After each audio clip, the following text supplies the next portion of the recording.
Je vois un petit. Elle peut suivre. Bah, je pense que c'est surtout derrière. Parce que tu vois, le fait que. Hey! What's up, mover? À poil aujourd'hui, le garçon. Il fait super chaud. C'est l'été. Donc aujourd'hui, nous allons parler de la 103 Dirty Pug, la bécane que j'ai fabriquée cet hiver. Super bécane. Donc je vais vous montrer un petit peu les performances, ce qu'elle donne et pourquoi c'est une super bécane. Donc c'est pas prévu au programme, mais juste je vais changer l'embrayage semi-automatique car en seconde elle saute, mais elle saute de manière irrégulière. Donc je pense que c'est l'embrayage. Écoute, voilà, je vais le changer. Je vais pas montrer comment on fait parce que c'est la première fois que je le fais. Je sais en théorie comment on le change, mais voilà, hein, comme c'est la première fois, je vais pas me permettre de donner un tuto à ce sujet. Et de plus, il y en a beaucoup sur internet. Donc c'est un embrayage semi-automatique relativement simple. J'ai préparé le bidule, ici le nouvel embrayage est là. Je l'ai préalablement trempé dans l'huile, hein, voilà. Vous me direz si je me trompe, mais normalement il faut faire comme ça hein, avant de l'installer. Et voilà, on va changer l'embrayage et puis c'est une affaire qui fonctionne.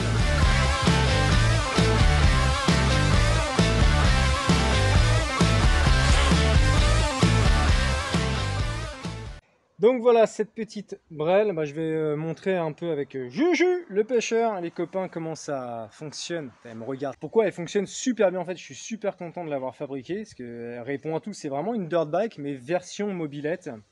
Allez, trêve de blabla, je remplace mon embrayage, j'essaye de le remonter correctement, et puis on se retrouve après. Tiens, mais laisse tomber, la misère cette brelle, la misère. J'ai tourné les premières scènes il y a 2 mois environ, que des emmerdes. Je te préviens, l'écrou pour retirer l'embrayage semi-automatique, et il a fallu que j'achète une clé à choc parce qu'au marteau et au tournevis ça partait pas. Ensuite, il a fallu que j'achète une douille spéciale parce que forcément je l'avais pas. Après, je reçois l'embrayage, c'était pas le bon embrayage parce qu'en fonction des années de production du moteur, c'est plus la même chose. Donc je me suis retrouvé comme un gland, j'ai dû en recommander un. Et là, au moment du remontage, je pense que ça s'est bien passé. J'ai pas encore démarré la brelle, mais j'ai passé la première, la seconde. Donc, voilà, ça s'enclenche, donc normalement ça fait son travail. C'est pas facile hein, à remonter. Heureusement, il y a des bons tutos à ce sujet. Tout ça pour te dire, elle m'a bien cassé les couilles, mais en même temps, c'est normal, c'est la découverte. Moi, sur un moteur, tous les hauts moteurs en 4 temps, je connais, pas de problème, mais le bas moteur, j'y ai jamais touché. La prochaine fois, je ferai un tuto. J'imagine même pas comment je vais m'éclater quand je vais faire la boîte de vitesse, un de ces 4. Et voilà, c'est de l'apprentissage, quoi. Allez, maintenant, on va... je vais te montrer de quoi elle est capable, parce qu'elle m'a bien cassé les couilles, mais elle est chambée, cette brelle. Ça filme? Bah oui. Bon, bah là... on n'entend rien. Et avec Juju, le pêcheur. Et la moto est complètement remontée. On va tester ses incroyables capacités. Bon là je parle un petit peu dans la vidéo, j'explique que voilà, elle se lance bien, 45 km/h. Ça c'est easy à trouver. Elle va même un petit peu au-delà sur bitume. Elle se débrouille vraiment bien, ça rend très bien comme une bonne mobilette avec un pot. Ça suit sans aucune peine. Donc je sais plus ce que je dis dans la vidéo, mais en gros, grosso modo j'ai expliqué ça quoi, que ça se déplaçait à l'aise. Un kit 70 sur une bécane, 4 temps, ça marche très bien, pour rester en pot d'origine. Et là donc on attaque la transition entre le bitume et vraiment le sentier, donc on arrive dans les vignes. Donc là c'est que de la terre et des cailloux.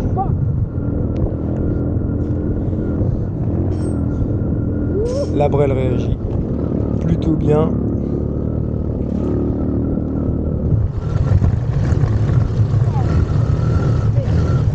Et hop, et on attaque gentiment. C'est parti pour le tirage. Là je crois que ce que je disais dans la vidéo c'est je crois pas que c'est avec n'importe quel 103 que tu peux te permettre de tracer comme ça dans les vignes. Et c'est pas en accéléré hein. Bon là on doit rouler seulement à 40 avec les vignes, ça donne l'impression d'aller super vite. Et, ça envoie bien, très très bien.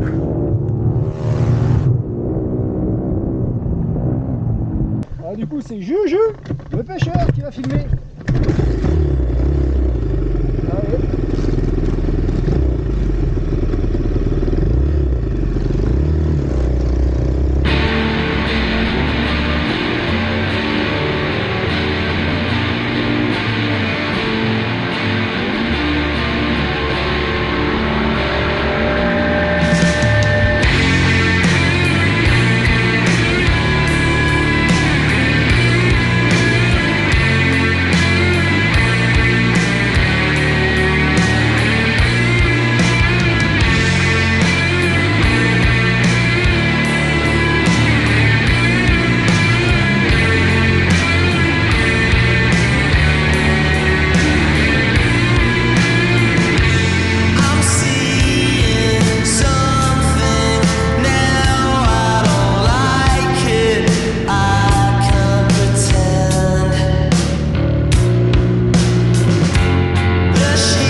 c'est serré.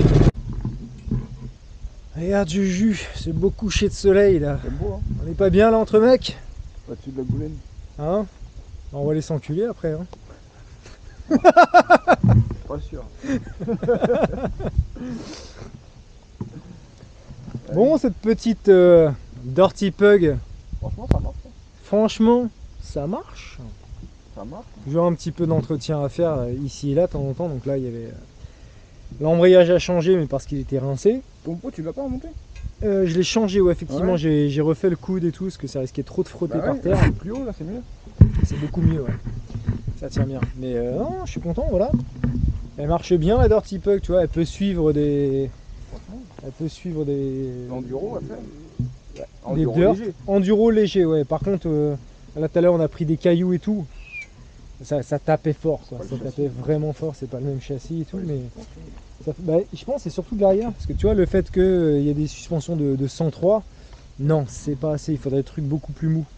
Tu vois, bah, ouais. Mais cette Brel, je la kiffe. Elle est bien, ça marche bien. En plus, en pointe, ça va vite. Quand toutes les conditions sont bien réunies, elle prend 75. Je sais plus, elle a pris 78. Putain, énorme. Sinon, en moyenne, en général, c'est 65, 70. Mais ça suffit, quoi. Franchement, dans les chemins, vas-y, déjà, va à 60 déjà. Dans les chemins, la plupart du temps, on est à 40, 50, quoi. T'as l'impression d'être à 100, quoi. Là, tu fais une petite pointe de temps en temps, ouais, mais. Ouais. Voilà. Ouais, t'as l'impression d'être à 100 parce que ça te secoue, il y a des trous partout. Puis là, t'as vu, on voit moins le relief comme il fait noir, les cordes et tout, on les voit moins là. Oui, Je roulais doucement, t'as vu en bas. c'est vrai. On voit moins les choses. Mais Donc c'est sympa. voilà, genre tu te trouves un cadre sur le bon coin, une dirt bike en mauvais état à vendre 150 € et avec un petit peu de... Juste le moteur, la fourche et le brossillon, le cap tout en haut. Ouais, Ouais, grave. ouais. Pour pas trop cher, t'as moyen de te faire une petite dirt maison et en plus, si tu mets la plaque, la carte grise et tout ça, tu peux rouler avec. Bon, c'est pas du tout homologué, on est d'accord. Mais à partir du moment où tu mets un kit sur une moto, bon bah c'est pas homologué non plus, hein. Voilà les gars, abonnez-vous!